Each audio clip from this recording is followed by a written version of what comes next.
Littleton, 91.9. And online at NHPR.org.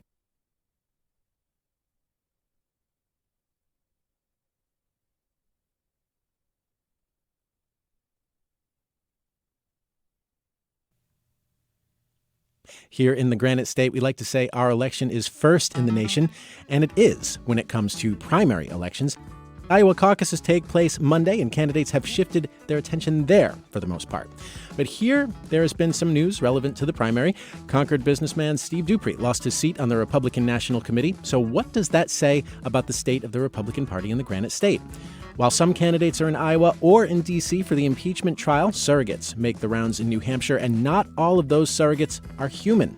And about halfway through the program today, Senator Amy Klobuchar will join us from Washington to talk about her policy positions and take your questions, which you can send by email right now. The address is exchange@nhpr.org. You can also give us a call, 1-800-892-6477, or comment on Facebook, where you can watch a live streaming video of this conversation. Just go to Facebook and search for NHPR Exchange. That's all one word, NHPR Exchange. Right now, we're going to talk with a panel of folks who are in the know. National political reporter for the AP, formerly based in New Hampshire, Kathleen Ronayne, CBS reporter Nicole Sganga, and Dean Spiliotes, civic scholar in the School of Arts and Sciences at SNHU. Thank you all very much for being here today. Hi, Thanks, Peter. Hi. And we have some news this morning that we should break down a little bit. We learned recently that Congressman John Delaney has dropped out of the race. I want to get your take on his campaign. Maybe we'll start with you, Dean. John Delaney, running for a really long time, dropping out just before Iowa. A really long time, going back all the way to 2017. One of the first individuals that we saw in state engaging in retail politics, setting up an organization within the state, never really got traction despite doing all the kinds of things you expect candidates to do in New Hampshire. Not sure that he got much traction in Iowa either. Perhaps decided it was just a time to drop out before the actual voting kicked in. He was on the debate stage, I think, at least once or twice very early on, but we haven't seen or heard much from him since. But he has been very active in the state and also in Iowa. It just for a variety of reasons, he did what you're supposed to do, but that doesn't always guarantee that you're going to get traction. Nicole. Well, the congressman said this morning that he was concerned that he wouldn't reach the viability threshold for Iowa, that 15% that you need in order to attain delegates. And his campaign put out a statement that said, quote, John does not want the good work of his campaign to make it harder for those like-minded candidates on the bubble of viability in many Iowa precincts to advance in the Iowa caucus and garner delegates. So perhaps a vote of confidence in other moderate candidates not wanting to get in their way. He was in this race for 918 days, not that we're counting, but that is, as Dean mentioned, about 2.5 years, and did make a play here in New Hampshire. I was at his 100th event in New Hampshire back way last year during the summer, and really tried his hand at retail politics. And oftentimes when we talk about if retail politics are still effective, it brings us back to conversations about the kind of campaign that Congressman Delaney ran and his inability to get traction. Okay, so John Delaney out just a few days before Iowa. Let's turn to something on the local political spectrum that has some national implications. So longtime Republican committeeman and Concord businessman Steve Dupree lost his seat on the Republican National Committee this week. He was defeated by Chris Egger.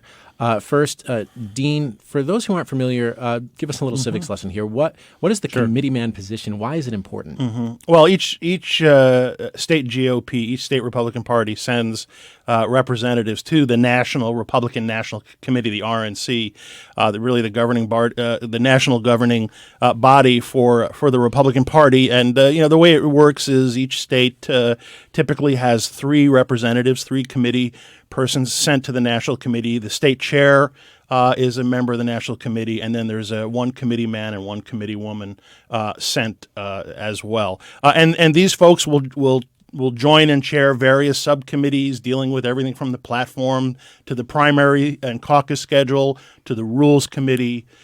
So it really has to deal with kind of the administration of how the National Party moves forward. It really is the connection between the Republican National Committee and the individual state Republican parties. And Steve Dupree, who has been a fixture in state Republican politics for many decades, was in his fourth term. He did 2 4-year terms in the 90s.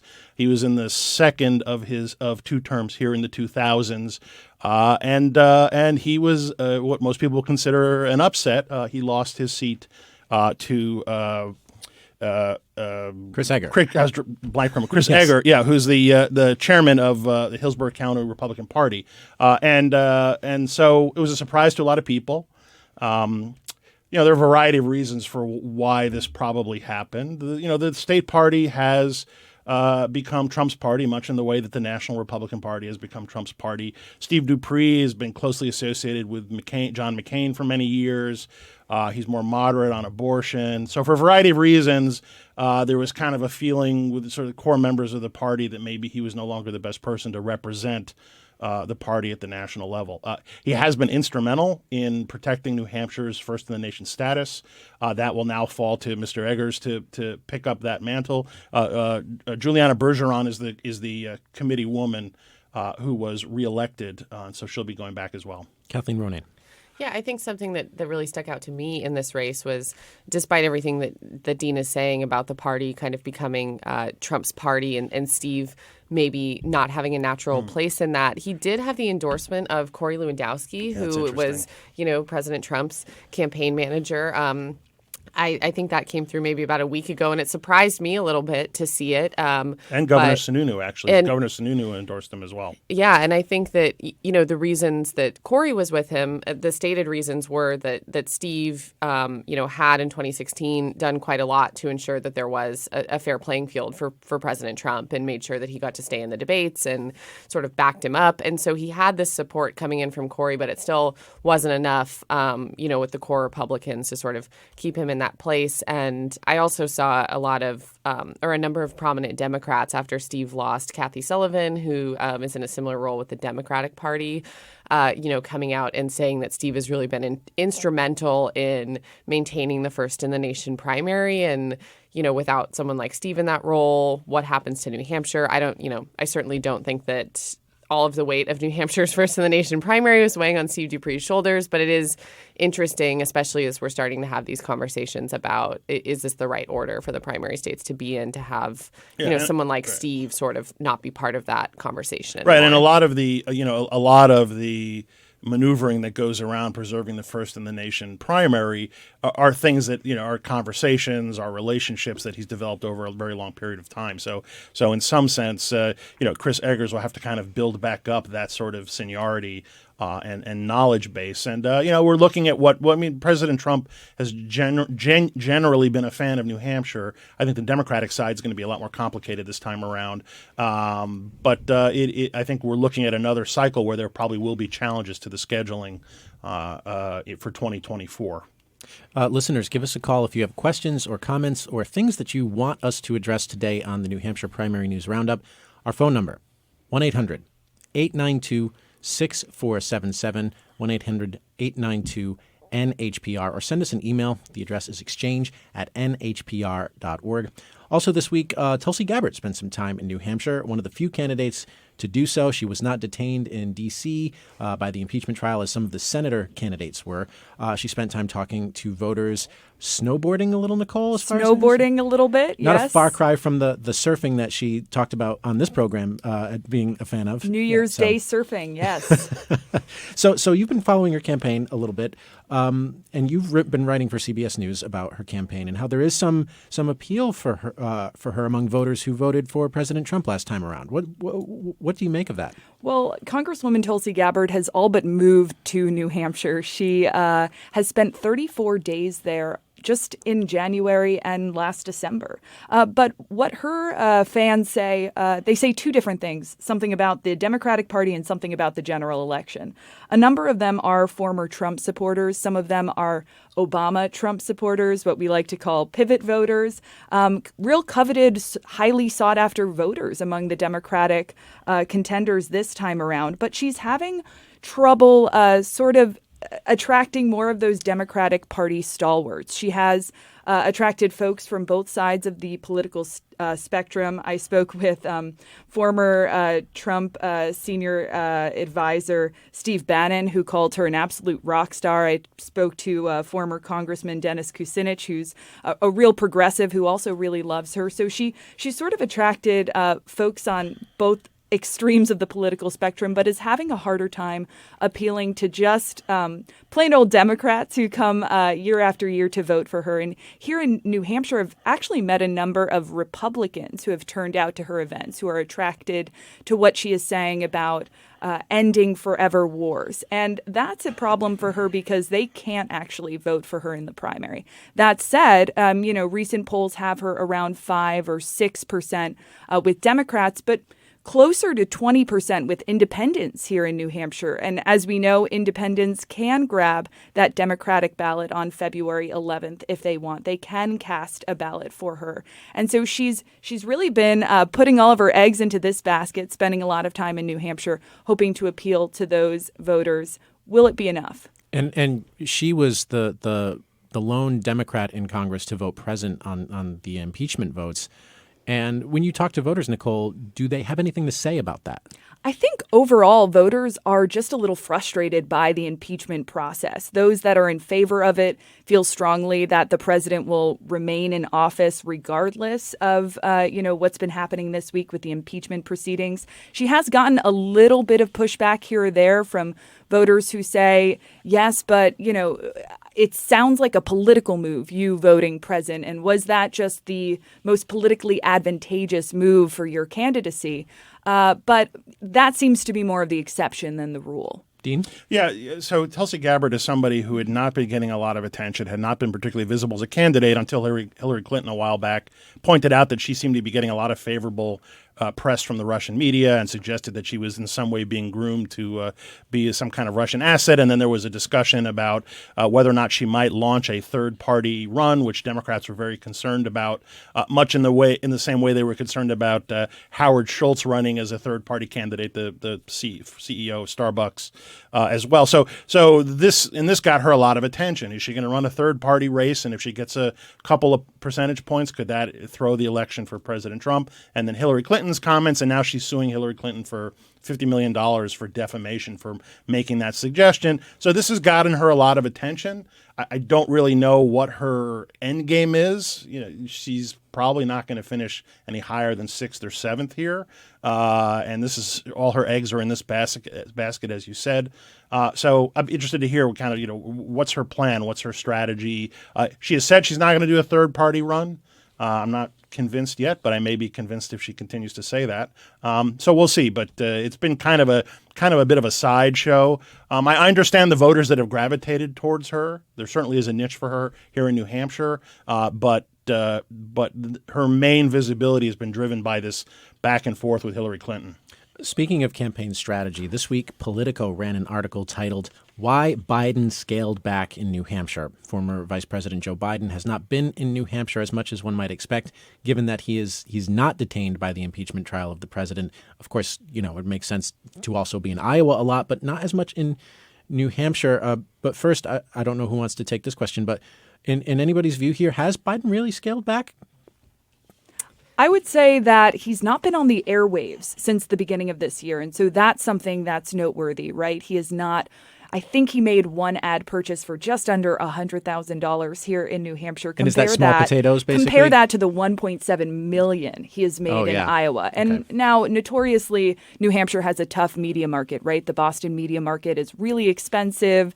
You can buy out in Portland. You can buy in Burlington. So it's a little tricky. But he has scaled back in terms of his advertisements. And if you compare him to some of the other candidates, Joe Biden has spent 17 days in New Hampshire. Compare that to Senator Bernie Sanders, who, despite the impeachment trial, has spent 27 days here. Compare that to Senator Elizabeth Warren, who from the start of this race has spent 32 days here. And I keep track every time they come into the state, clearly. And so he's not been spending quite as much time here. That said, obviously he's up against two neighboring senators, right? The senator from Massachusetts, the senator from Vermont. So perhaps that's strategy. And perhaps his campaign feels that if he has a strong showing in Iowa, that will give him the bump he needs here. He also has a castle, so to speak, in South Carolina that he's built, sort of a safeguard. Some really strong support down there, especially among the African-American community and out in Nevada as well. Yeah, I was going to say, I think broadly the sense with Joe Biden is that he is one of the candidates that does not need to win Iowa or New Hampshire. He may not even have to come in first or second in Iowa or New Hampshire because he seems poised to do well in South Carolina and the South more broadly. Once we start getting to these contests where the electorate is a little bit more diverse, that's where Joe Biden's base is. That's where the campaign believes his base is. And so I think that it's not exactly surprising that he's sort of, not feeling like he has to spend all of his resources in New Hampshire. That said, at least the polling that we've seen, he still seems to be, he's up there in contention for, first, second, or third place in New Hampshire. So in some ways, I've only been back in town for a few days, so it's hard for me to tell exactly if he's scaling back or how to compare. But I think that New Hampshire's not quite as critical for him as it may be for some other campaigns who aren't showing that strength in the South that Joe Biden is planning to sort of ride that wave. Yeah, we've been for the last year we've been talking about how Joe Biden's campaign isn't quite firing at the level that it should be firing, but nonetheless he manages to be first or second-ish in most of the polling. I think Nicole's data is very instructive, so he has been here a little bit less. It's also the case that he's not a big rally kind of guy. You don't get the kind of stories like you've gotten for Bernie Sanders or Elizabeth Warren where you see, wow, thousands of people showed up for some big rally. That's really not how he is operated. He tends to do more medium to small rooms, maybe quite not as many events as some of the other candidates in succession. Some people have said that he's missing an opportunity here, given our primary structure where independents can vote in either primary. He might have an opportunity to appeal to moderates and independents here. But I think Kathleen is right. I think they see a longer game for him than just these first two contests. And, the Monmouth poll that just came out yesterday, the day before, had him in Iowa up 2 over Bernie. So, and that's only one poll. I've seen plenty of polls that say that Bernie's ahead in Iowa, but he's right in the thick of it, even with this constant perception that maybe he's not doing quite as much as he should be. So a little bit of emphasis on the later voting states for Joe Biden. I think so. I think they believe that they can afford to make it, certainly a little bit further than those first two. What about Andrew Yang? Entrepreneur Andrew Yang has spent a great deal of time in New Hampshire, and recently we learned he's going to be making the debate stage, the debate in New Hampshire scheduled for February 7th. Nicole, what do you hear about what voters are saying about Andrew Yang? Well, Andrew Yang has spent the most time here out of pretty much any candidate. Certainly now that Congressman John Delaney is out of the race, he was here first in the Granite State, went to high school here, talks a lot about his time at Exeter. And a lot of these non-ideological voters, live free or die voters, so to speak, have been attracted to his campaign message and the way he sort of crunches the numbers. I was at a house party for undecided voters last night, and one voter told me, look, I'm tired of politicians sort of pandering to me or my group or my demographic. I want a candidate who can rally folks around good ideas. And so we'll see just how many people come out for Andrew Yang, just how much support he gets here. But certainly, given the independent streak we've been talking about in New Hampshire, he certainly has an opportunity to beat expectations in this state. Listeners, we're talking about the week in primary news, and your voice is perhaps the most important voice on this program today. So we'd love to hear from you about what you think we should be talking about, whether you're still making up your mind and what information you need to do so. Give us a call, 1-800-892-6477. We're going to take a quick break, but when we come back, we'll talk a little bit about endorsements. We'll talk about Mike Bloomberg, about polling, and about dogs. There are dogs in the news this week. How can we not talk about that? Again, the phone number, 1-800-892-6477, or email exchange@nhpr.org. By the way, we'll have Senator Amy Klobuchar on the program about 1:30, so stay tuned for that and send your questions for her to us now. Email exchange@nhpr.org. I'm Peter Biello. We'll be right back.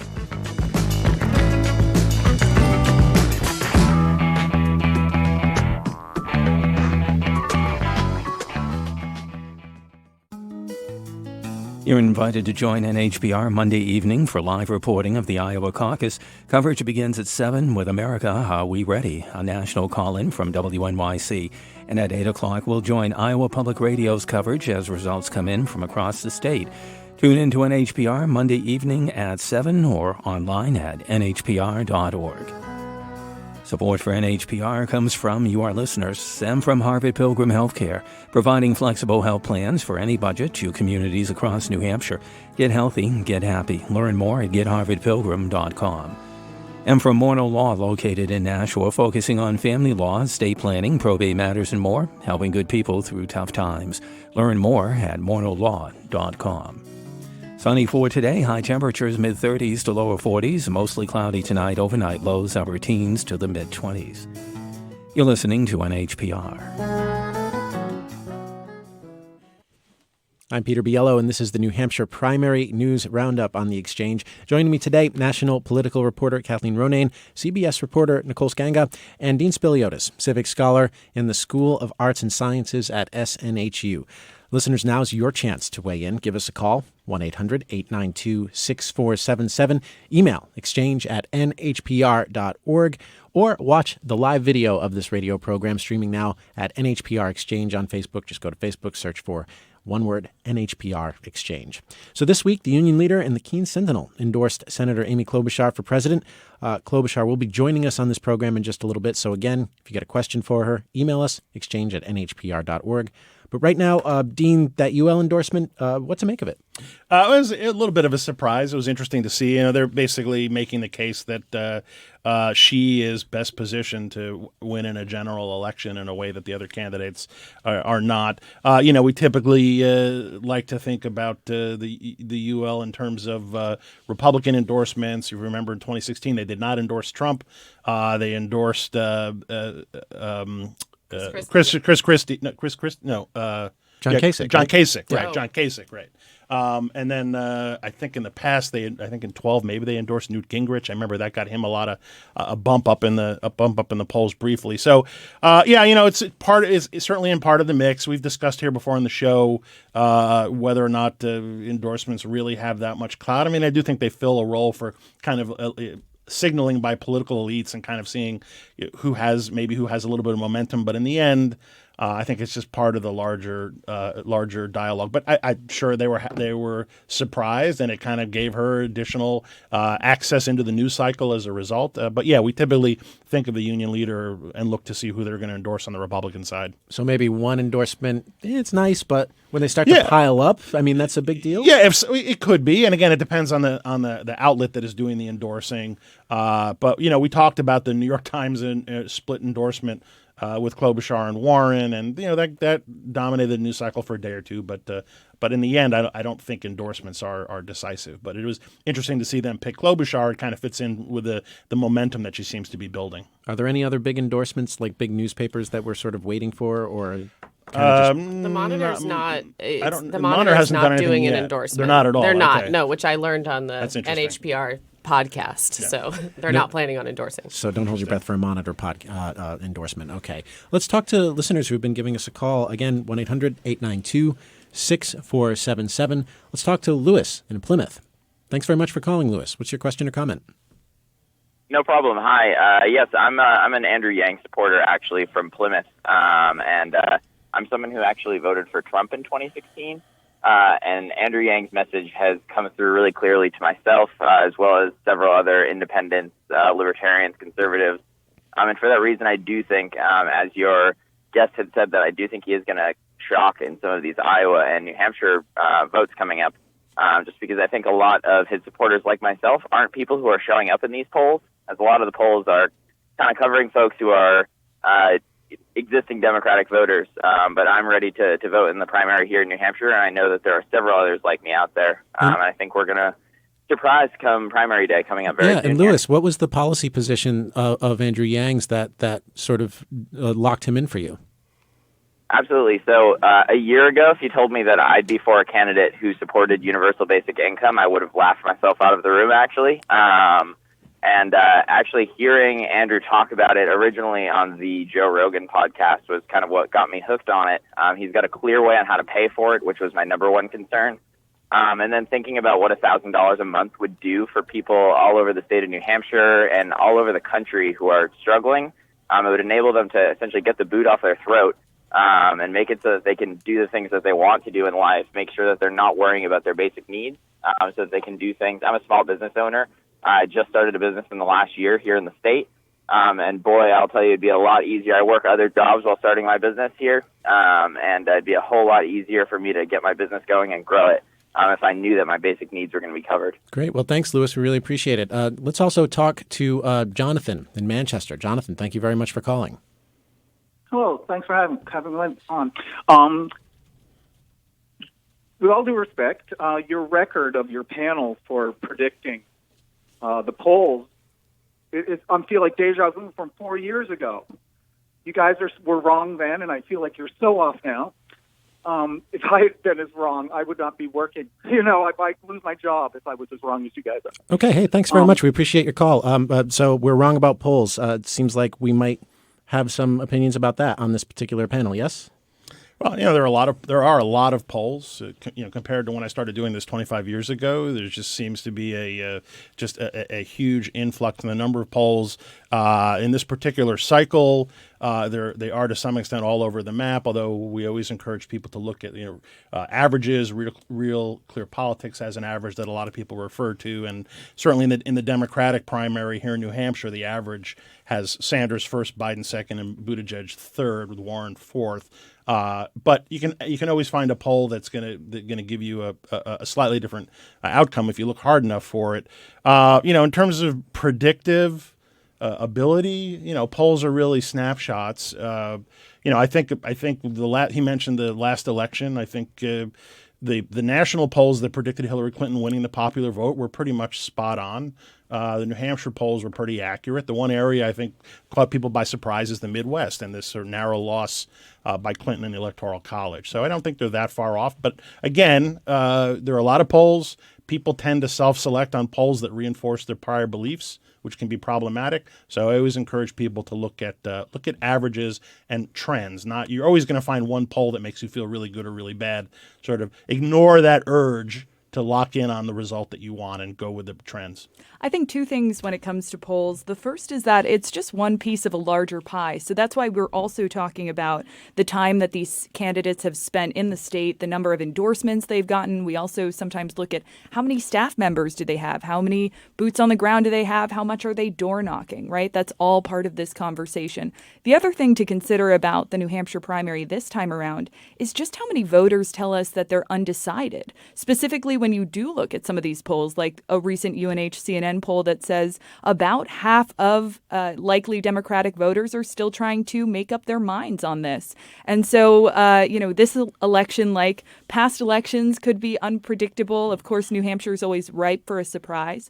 But this is a historic level of jostling between these candidates. And so it's important to keep in mind that really anything could happen. And I would like to have heard from Jonathan who it was that he believes is being neglected in the polls. I mean, it's kind of the implicit underlying message of what he was saying is that there's somebody out there who is being written off who shouldn't be written off. Now, we won't know who that is, but that's just a guess. It would have been interesting to hear. And Lewis had said, too, that he doesn't feel like the polling is reflecting the support for Andrew Yang that's exactly out there. Let's comment a little bit on someone we haven't really spoken much about on this program, and that's former New York City Mayor Michael Bloomberg. He was kind of foregoing the early voting states, but he did make a stops in Vermont and Maine. Nicole, you were covering a little bit of that. What happened? Yeah, absolutely. And so he's now finished visiting every single Super Tuesday state, which is really saying something. He visited both Vermont and Maine, flying over New Hampshire earlier this week. And it's also interesting to see just how much staff he is really putting into some of these early voting states that come after sort of the first four, the Super Tuesday states. So he has 15 people roughly and 3 offices out in Maine, he told audiences. That's more than the Trump campaign has currently. He also had a bit of an awkward encounter with a dog in a coffee shop in Burlington, Vermont. So really just shows you how many opinions the internet has. So wait, what happened with the dog? So we were in a coffee shop. He came in. He spotted a dog of a voter, went to sort of pet the dog, but instead took the dog from the snout, I believe you would call it, and Yeah, sort muzzle. of He just shook it a like little a hand. bit. He shook the dog's muzzle. Had like a bit a of hand. a rough It's a great time. video. I'll see myself out. But no, I mean, I think what's interesting about it is the debate that it sort of sparked, and some people saying, "Oh, look at this guy, he's out of touch." Others saying he's just a dog person. But always looking for a good. As a longtime dog owner, it could go either way. Either he didn't know what he was doing and he was risking getting bitten, or he was so comfortable with dogs that he was comfortable grabbing them by the muzzle. It could go either way. Kathleen? Well, so I've been spending some time with Michael Bloomberg on the trail. I have not seen him have any strange interactions with dogs, but we got a long way to go. But he's a really interesting candidate. What he says is the reason that he's skipping the first 4 early voting states is that by the time he decided to get in the race, which is late November, they're just, by his rationale, there wasn't really time to sort of build up the type of campaign and the type of relationship with voters that these candidates, John Delaney, others, Sanders, Warren, have been doing for pretty much a year. And so he thought, I just don't have time to credibly compete in these places. And so he's really throwing everything onto Super Tuesday and hoping that he can make a big show on March 3rd. As Nicole said, just the magnitude of staff that he has in some of these places is really incredible. And we've never really seen, well, one, we've never seen this skip the first 4 and just go to Super Tuesday. It's never worked before. It's never been an effective strategy. But we've also never had a candidate as rich as Michael Bloomberg doing it. He's worth an estimated $60 billion. So he could spend billions of dollars and really not feel it that much. And so it's fascinating. And we just did a story at AP earlier this week where, my colleagues in, I think, 11 of the 14 different Super Tuesday states contributed reporting that just looked at the breadth of what he's doing. And we've got observers, people that have been involved in political campaigns for a long time, just sort of marveling at the breadth of what he is doing and the money that he is spending and the advertisements that he is putting up on TV. He's got ads up in Utah, which someone said, that's unheard of in a Democratic primary, especially at this stage of the game. And so I think that he has the potential. He's a total wild card. We don't know if he's going to, effectively rewrite the primary playbook rules if he does surprise, or it could be a total dud and he could be out, several $100 million and that could be it. But it's really going to be fascinating to watch because no one's ever done it at this level before. Mm-hmm. Allow me to correct myself. We mentioned earlier that we were talking about the endorsements for the UL, and I offered that John Kasich was the endorsement for the union leader in 2016. I was wrong. That was Chris Christie. It was Christie. Okay. So my apologies for that. I regret the error. I want to bring in some listener comments as well. Someone wrote in to say, David wrote in to say that Deval Patrick is doing many events, including a CNN town hall in New Hampshire. He's also doing some advertising in the state. Deval Patrick, former governor of Massachusetts. Also, Janice in Putney, Vermont, wrote in to say, I'm concerned that with so many candidates on the ballot, no one will emerge as a clear candidate with a decisive lead. Will this erode enthusiasm for the election, and what will it mean for the convention? Kathleen.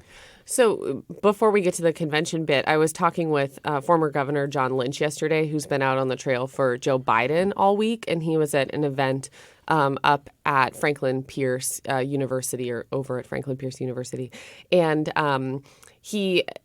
I was asking him basically to set expectations for Joe Biden on primary day, and he said, he essentially wouldn't say where he thinks that he needs to place, but he did say, with so many candidates who seem to be relatively close to each other, we might have this scenario where everybody gets bunched within 1 or 2 percentage points, and then I'm paraphrasing, but his quote was essentially something like, I don't even know what doing well means. If you have that many candidates that have the potential to be really close together, somebody will be the winner, but is that a victory? I don't know. And I think we're going to see in Iowa next week, we might have a similar scenario where they're going to be announcing essentially 3 different sets of numbers: who gets the most delegates, who has the most voters that turn out on the first go, who has the most voters after realignment. So we could have this really confusing scenario where multiple candidates are claiming levels of victory. Ultimately, does that take the party to a contested convention? I think we'll see. But I think part of maybe what her question is demonstrating is that there are still some wounds in the Democratic Party from 2016 and people feeling like there may be an inability to unite.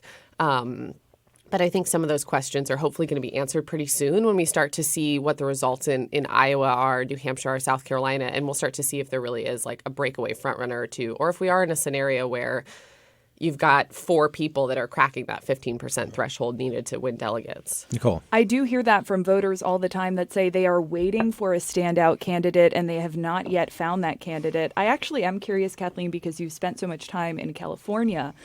We forget that California has more delegates than all of these early states combined. And so we could see a contest that really comes down to Super Tuesday. That's part of the reason, as we were talking about Mayor Michael Bloomberg, why his strategy is so interesting, because this could be a delegate fight at the end of the day. Yeah, California has 415 delegates that will be awarded based on the results. And like every state, you've got to hit 15% in California. But you know, Bloomberg, Bernie Sanders are investing an incredible amount of money in California. Bernie Sanders has long talked about it, not as the first 4, but as the first 5, California being that 5th state. He's had dozens and dozens of staff members on the ground for a long time. And so I think the thought, you know, when California moved its primary up to March 3rd, part of that thought was, we want to be a player. We have so many delegates. We want to be decisive, and we think we have the potential to be decisive. I still don't know exactly what's going to happen, because I still think you could have that scenario where a lot of people, top 15%. Only Bloomberg and Steyer on the air in California right now. It's notoriously expensive to run television ads in California. But California wants to be a player. It wants to really influence this election, and we'll see. And there's traditionally been a pressure within the parties to wrap things up as quickly as possible so that they can heal any potential wounds within the party and get unified for the summer convention and the general election. But as you said, this may be the case where a handful of candidates are fighting it out well into the spring. You know, we saw Obama and Clinton in 2008 go all the way to the convention. Could be that scenario again, maybe less likely to be like John Kerry in 2004, where he wrapped it up very quickly once Iowa and New Hampshire were over. We just don't know. And that's this really, of the last 7 or 8 that I've been involved with, this is among the most fluid that I've seen. Yeah, and I will say, Super Tuesday has about a third of all delegates that will be awarded. And so while the first 4 are really about momentum, right? Getting that narrative that you're in the lead. Super Tuesday really does have the potential to be fairly decisive just because of how many delegates are at stake. And just real quick, to the point of coalescing around one candidate, we're seeing something interesting play out in Iowa right now, where you have campaigns reaching out to other campaigns to form alliances. So, for instance, reports show that Biden's campaign has reached out to the campaign of Andrew Yang, meaning that if on that first go-around caucus goers don't reach viability or that 15% threshold to sort of show their support for their candidate, they would then defer to that second candidate that has formed that alliance. And so that's sort of something to watch too, as we consider, who will be coalescing around, but also which candidates might sort of form these alliances to try to unite the Democratic Party. Listeners, in just a little bit, we'll be speaking with Democratic presidential candidate Senator Amy Klobuchar. Just to let you know that we did offer her and other candidates a full hour forum-style conversation, but this was the only option that would work for Senator Klobuchar, so we're going to make the most of our time with her. But send your questions by email, exchange@nhpr.org, or call now and stay on the line, 1-800-892-6477. I want to thank our panel of analysts and reporters for being here today. National political reporter Kathleen Ronayne, CBS reporter Nicole Sganga, and Dean Spiliotes, civic scholar in the School of Arts and Sciences at SNHU. Thank you all very much for being here. Really appreciate it. Thanks, Peter. Again, listeners, give us a call if you have a question for Senator Amy Klobuchar, 1-800-892-6477. This is the New Hampshire Primary News Roundup on NHPR. I'm Peter Biello. We'll be right back.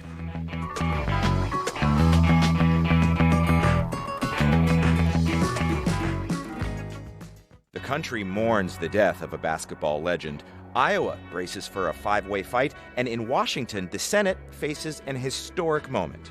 All you need in this case is the Constitution and your common sense. I'm Todd Zwillick. It's the Friday News Roundup. That's next time on 1A. That's at 10 o'clock this morning here on NHPR. Support for NHPR comes from you, our listeners, and from the New Hampshire Charitable Foundation, helping wealth managers, financial advisors, attorneys, and accountants to craft customized charitable giving strategies for their clients. NHCF.org. And from the Franklin Pierce University Marlin Fitzwater Center for Communication, committed to helping students find their voice in public discourse to become civic-minded leaders. franklinpierce.edu. Sunny for today, high temperatures mid-30s to the lower 40s. You're listening to NHPR.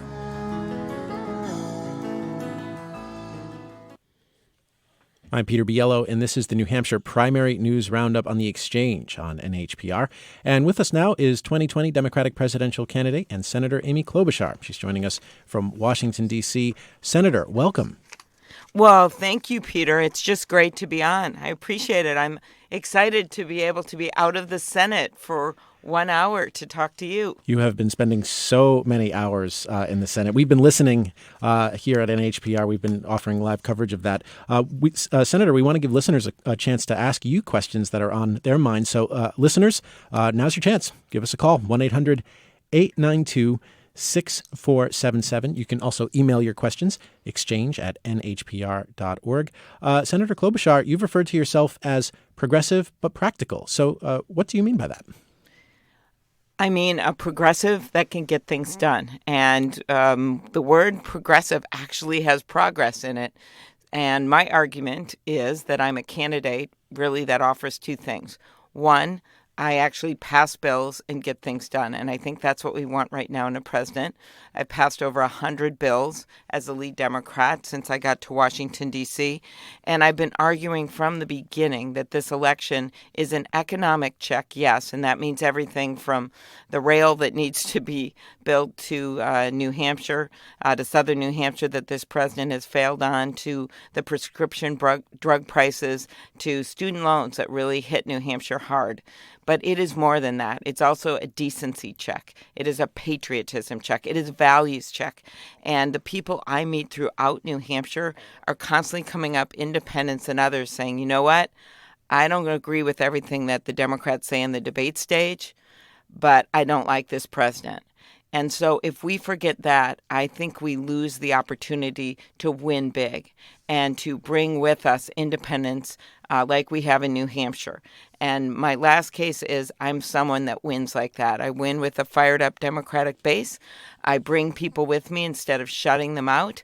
I govern in a way that is equipped to get things done. And I've done that in every single race I've ever won. I've actually won in the reddest of red rural and suburban districts by sizable margins. I've actually never lost a congressional district in some very red areas, including Michelle Bachmann's district. So I think that matters to Democrats in this race. I think the fact that I'm gaining momentum in New Hampshire received the endorsement of both a union leader and the Keene newspaper. It just goes to show the broad support I have and my ability to actually speak to the challenges of the day. Young people in particular are leaning towards candidates who are proposing huge system changes. If you are the eventual nominee, what is your pitch to those voters who see you right now as a more moderate candidate? Sure. Well, my first huge system change is really huge, and that is getting rid of Donald Trump. There is nothing more important for young people because the things that are going to be on their shoulders, climate change. He's done nothing. He's gone backward. To the young voters, I say this is my top priority. It's the first thing I'm going to do the first day, get us back into the International Climate Change Agreement, and then bring back the clean power rules and the gas mileage standards and introduce sweeping legislation to get us to carbon neutral.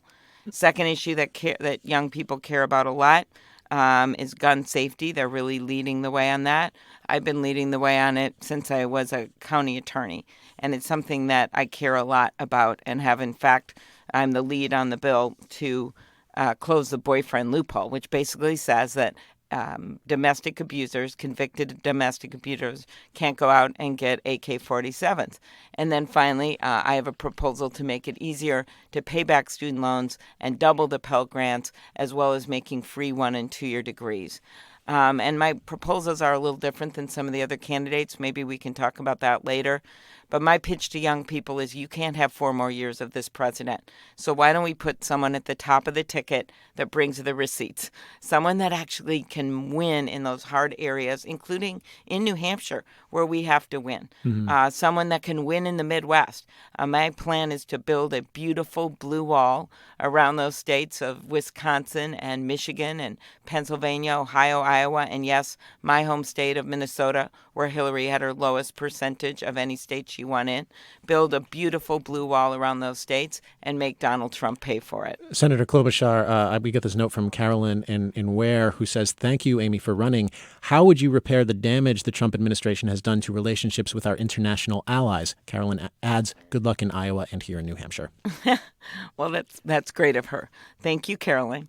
I would, first of all, bring sanity back to our foreign policy.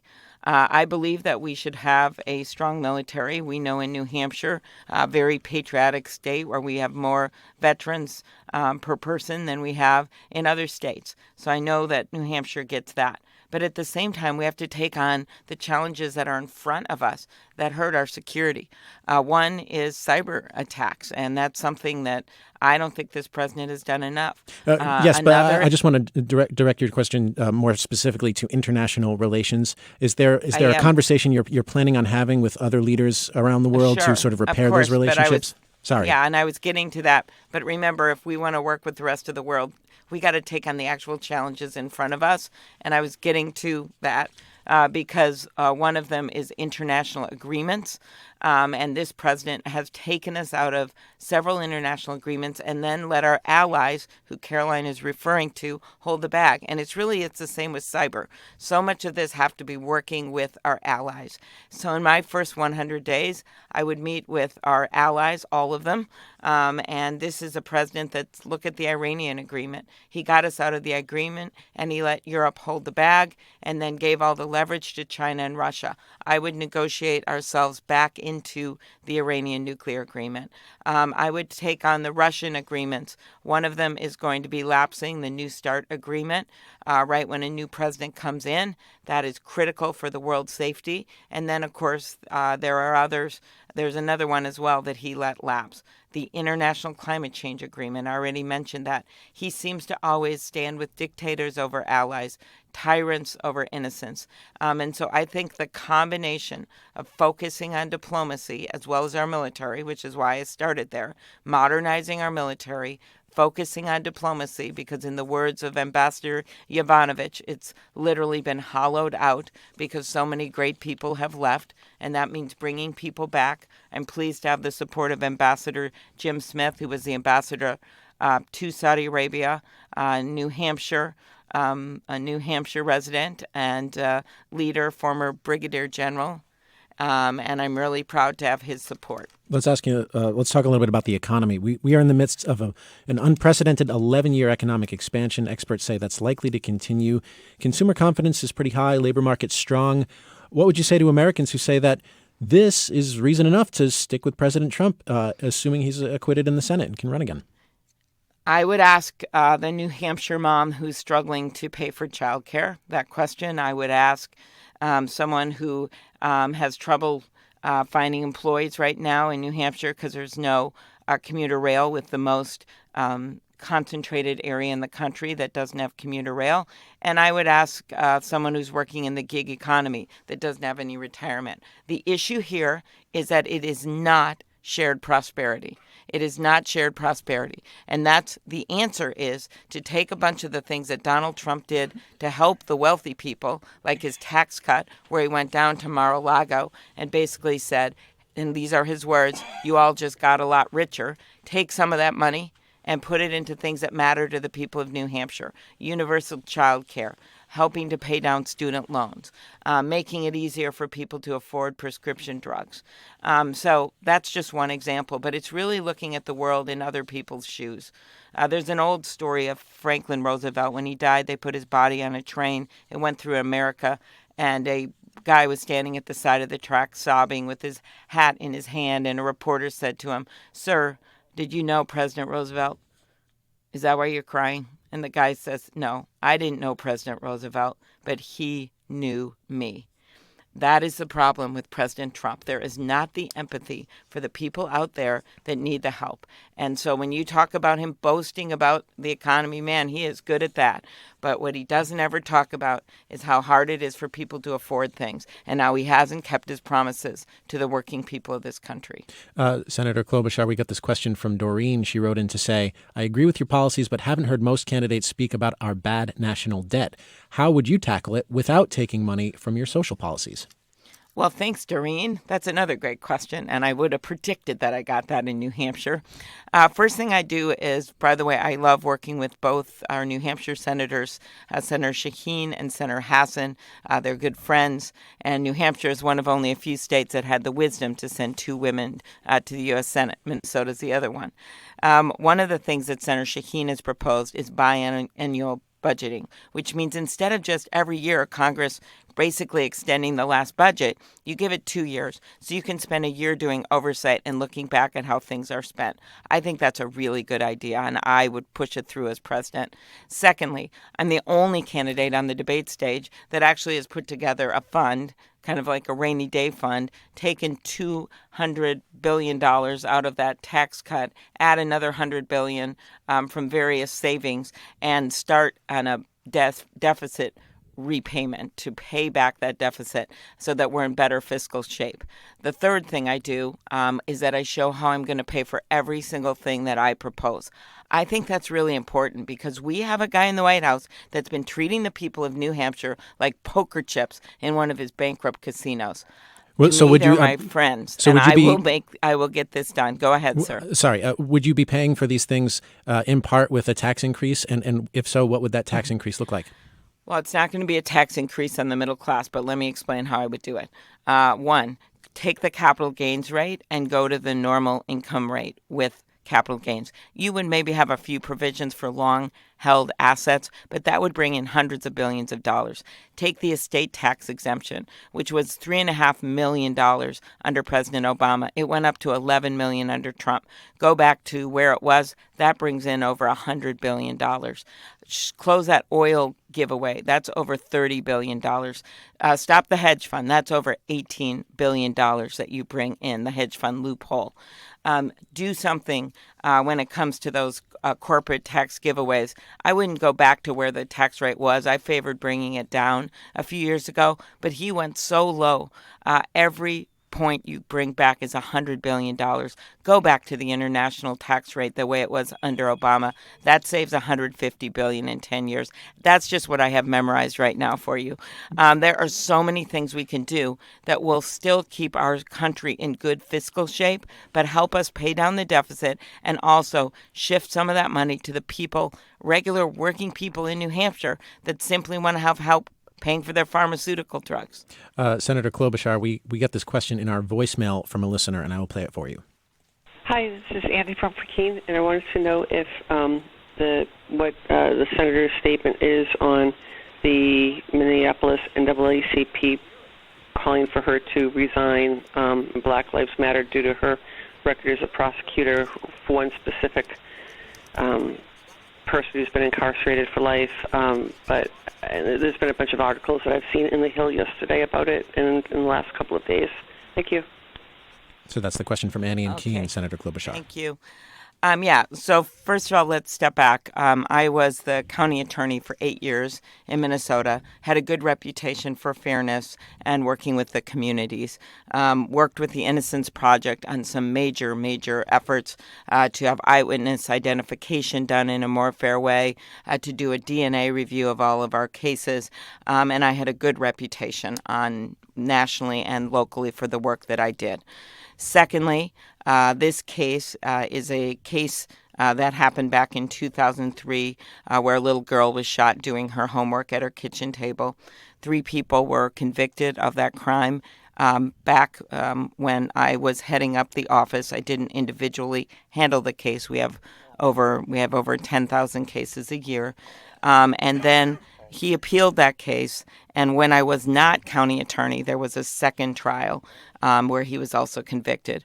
If there is new evidence in the case, and I appreciated that the Associated Press, I have publicly stated that this should be reviewed immediately. It must be reviewed immediately because the job of a prosecutor is to convict the guilty and protect the innocent. There were other reports that over your 8 years as a prosecutor, you declined to prosecute upwards of 24 cases of accused police brutality or excessive use of force, while also being quite harsh on lesser crimes. Do you have a response to that accusation? Yeah, I would say to look at the numbers.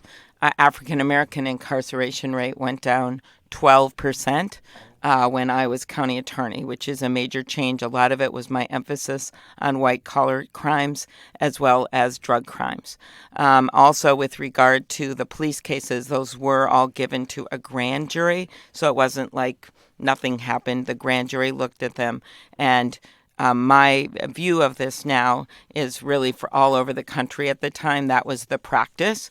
And I think that one better way to do it, which I supported in, say, the Philando Castile case out of Minnesota, which is past my time as prosecutor, handled directly by the individual prosecutor, making a decision about whether the police officer should be prosecuted. In that case, the evidence was there, and the officer was prosecuted. Unfortunately, the jury came back with a verdict of not guilty, but I supported that prosecution, which is probably the most prominent case coming out of Minnesota of a police shooting. Wanted to ask you a question about the many bills you've passed into law. This is something that you talk about a lot, your ability to pass legislation that is either sponsored or co-sponsored by you and enjoys the support of Republicans as well. Is there one of those that you feel like you are most proud of?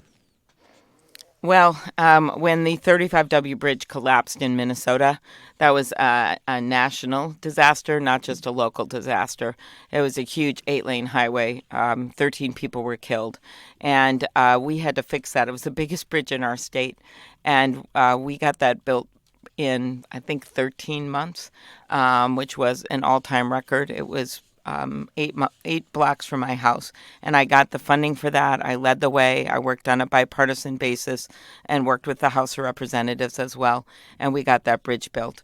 Sometimes the things you work on big, like the bill I passed on drug shortages or the work that I've done on broadband and on other issues, but sometimes it's a small thing. One of my favorite memories of a bill I passed was a very sad story of a girl that was maimed in a swimming pool with a malfunctioning pool drain. And I took that on. No one had really taken it on. It had stalled out in Congress, worked with her family, and we passed a bill that changed all the pool drains in the country. It may not be the biggest thing, but according to the Consumer Protection Agency a year or two ago, since we passed it, not one kid was killed from a malfunctioning pool drain. And it was because this family was willing to come forward. They went on TV. They told their story. And I still remember being back in the cloakroom, calling that dad who just never gave up on me and telling him we passed the bill. Well, not a big story, but a lot of times if you've got a president that's willing to take on big things and little things, you got people's back. Well, Senator Amy Klobuchar, thank you very much for taking the time to speak with us this morning. We really appreciate it. Thank you.